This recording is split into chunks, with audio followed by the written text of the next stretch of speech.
বন্ধুরা সবাইকে শুভ পঞ্চমী। এখানে রান্নাঘরে এখন ফাঁকা থালা, এখানে মাছ ভাজা চলছে, এই যে মাছ ভাজছি,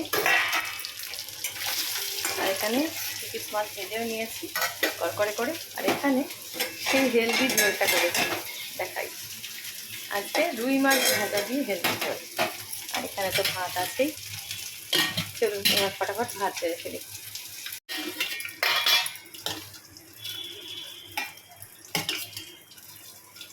রান্নাঘরটা আমার এত ছোটো, ভাত চলে এলো থালায়, ব্যাস। এই ঝোলটা বাটিতে নিয়ে নেব। গরম একদম ধোঁয়া উঠছে, ব্যাস সেই হেলদি ঝোল চলে এলো আমার বাটিতে। এই ঝোলটা কি যে প্রিয় আমার, বলছিলাম না কদিন ধরে শরীরটা ভালো নেই, ঝোলটা খেয়ে শরীরটা ঠিক হলো। নেব 2 পিস রুই মাছের গাদার পিস ভাজা, একদম কড়কড়ে করে ভেজে নিয়েছি, দারুণ না?